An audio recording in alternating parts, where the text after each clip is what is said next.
for those of us who've been around for some time, for a UN task force, I don't think it's that many people. Mr. Lee.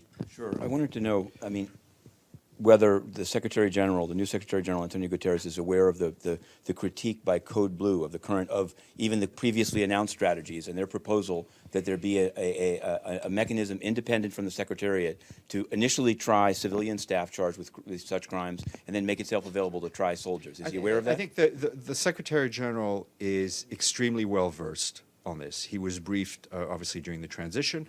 He was briefed during his first week. He had a long briefing on this issue. He's very well versed on the challenges. And it's his assessment that he wants to see more. And he wants to see more at in a way that will break new ground. This is not, I don't think anyone would ever say that we're trying to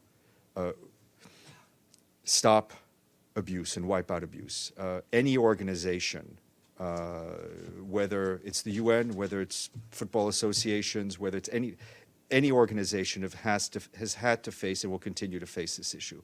It's about how we react, how we put the victims at the center, and it's about accountability, both of those who are accused of, especially for those who are accused of these crimes. Since you say he's been briefed on it, I wanted to ask specifically the decision by DPKO to override the recommendation of the Office of the High Commissioner of Human Rights and the panel of experts and redeploy Burundians despite 25 charges of sexual abuse. Does he support that decision or not? I'm not going to get into the details of policy discussions.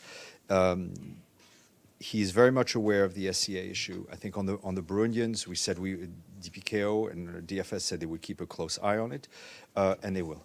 Mr. Lee. Thanks a lot. I wanted to ask you, in Haiti, there was a Senator-elect Guy Philippe who was arrested, and I'm hearing that UN facilities were pelted with stones, and in a WFP facility, some 66 people couldn't get out. So I'm wondering, one, can you confirm that? And two, why aren't you providing some announcement on that? I have not received any reports from MINUSTA on this. Doesn't mean they're not reporting it to local media, but I haven't gotten anything here. And Matthew. To ask about the mission in Colombia. Obviously, it's been reported that the 4 people have been taken. Were they members of national contingents, or were they UN staff members? And what explains, often in these cases, we were told, like, there's due process or whatever.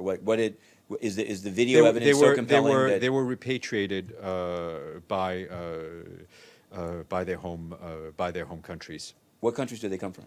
I don't have the And was list. the decision made by the UN or by the troop contributing country? There was a discussion between the UN mission and the countries concerned. We can try to see if we can get you the list of the countries impacted. Okay. And I wanted to ask you about the whistleblower policy that's been pending. I'm sure you've seen that the Government Accountability Project has said that it's actually a step backwards in that it limits the scope of protected things that will be protected. And given that there is already on the books from 2015 a law that would require or call for a 15% budget cut by the U.S. for not protecting whistleblowers. What is the Secretary General's thoughts on this policy? Well, I think potentially triggering that we cut? don't agree with the Government Accountability Office. We've told them that. I think our response to them is posted on their website. The new policy will come out, and I think it should be judged once it's out.